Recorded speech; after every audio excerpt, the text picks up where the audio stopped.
ధన్యవాదాలు అధ్యక్ష. Opposition party ఎల్వైపీ గారికి, ఇక్కడున్న మినిస్టర్స్, గౌరవ హోమ్ మినిస్టర్ గారు అందరికీ కూడా కృతజ్ఞతలు. అధ్యక్ష, డిలేడ్ జస్టిస్ ఇవాళ మనకున్న డేటా ప్రకారం భారతదేశంలో 3,30,00,000 కేసులు ఇంకా పెండింగ్లో ఉన్నాయి. ఆంధ్రప్రదేశ్లోనే 1,00,000కు పైగా కేసులు పెండింగ్లో ఉన్నాయి. డిస్ట్రిక్ట్ కోర్ట్స్లో, సబార్డినేట్ కోర్ట్స్లో 75% కేసులు సంవత్సరానికి పైగా, అలాగే 30% కేసులు 3 ఏళ్లకు పైగా సాగుతూనే ఉన్నాయి. దీన్ని కేవలం mere డేటా కింద మనం చూడలేము అధ్యక్ష. ఎందుకంటే ఏ వ్యక్తి తప్పు చేయకపోయినా అన్యాయంగా కేసులు పెట్టబడి తనకి న్యాయం చేయమని కోర్టు మెట్లు ఎక్కినప్పుడు అతనికి సరైన సమయానికి న్యాయం అందించలేకపోతే అతన్ని మనం విక్టిమైజ్ చేస్తున్నాడు. అందుకే దీని మీద మనం దృష్టి పెట్టాల్సిన అవసరం ఉంది.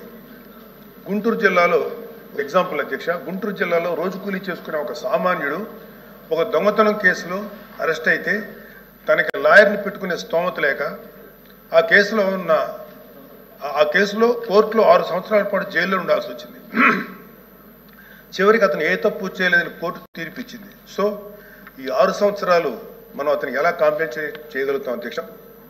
దీనికి తోడు పొలిటికల్ వెండెట్టాతో పెట్టే కేసులు, ఇది కేవలం ఒక పార్టీకి కన్ఫైన్ చేయట్లేదు అధ్యక్ష.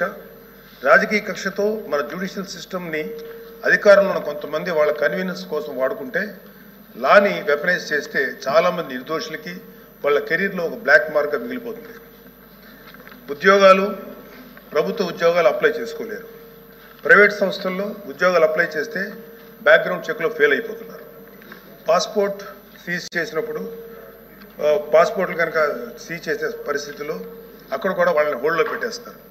అలాగే సీజ్ అయిన పాస్పోర్ట్ ల్యాప్స్ అయ్యి విదేశాల్లోకి వెళ్లాల్సిన వాళ్ళు కానీ, వాళ్ళ తల్లిదండ్రులని, వాళ్ళ పెద్దవాళ్ళని కొన్ని ట్రీట్మెంట్స్ కోసం విదేశాలు తీసుకెళ్లవలసిన వాళ్ళు కానీ వాళ్ళ పాస్పోర్ట్ సీజ్ చేయడం వల్ల చాలా ఇబ్బందులు పడుతున్నారు అధ్యక్ష.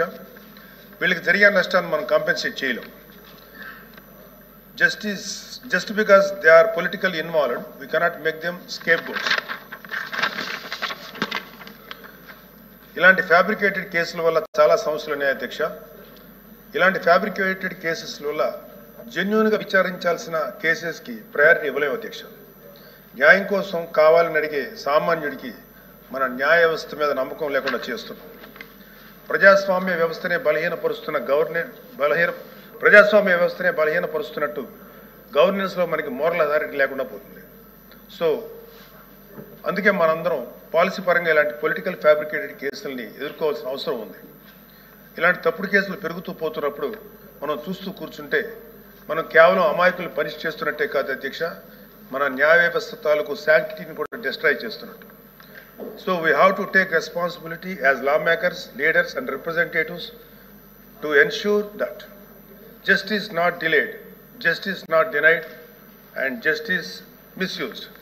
అందుకే ప్రతి పొలిటికల్ సెన్సిటివ్ కేసు మీద ఎటువంటి పక్షపాతం లేకుండా ఇండిపెండెంట్ రివ్యూ జరిపి ఆ తాలూకు కేసుల మీద ఇంటెంట్ మీద త్వరగా డెసిషన్ తీసుకోవాలి అధ్యక్ష. న్యాయ వ్యవస్థ త్వరగా పనిచేయడానికి జ్యుడిషియల్ వేకెన్సీస్ని ఫిల్ చేయడంలోనూ ఫాస్ట్ ట్రాక్ మెకానిజంని క్రియేట్ చేయడంలోనూ సమగ్ర దృష్టి పెట్టాల్సిన అవసరం ఉంది అధ్యక్ష.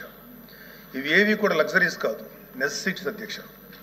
So what I want to end with a powerful coat by doctor B.R. Ambedkar. However good a constitution may be, it is sure to turn out bad because those who are called to work it happened to be a bad law. మన రాజ్యాంగం ఎంత గొప్పదే అయినప్పటికీ దాన్ని అమలు చేసే నాయకులు సరిగ్గా లేకపోతే గొప్ప రాజ్యాంగానికి విలువ లేకుండా పోతుంది అధ్యక్ష. Let us not be that bad lot. Let us be the generation of lawmakers who stood up and made justice. Not just a word inscribed in our constitution, but a living reality for every citizen of Andhra Pradesh అధ్యక్ష. Thank you very much.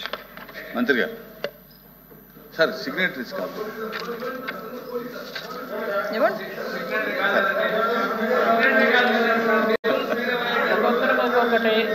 Home minister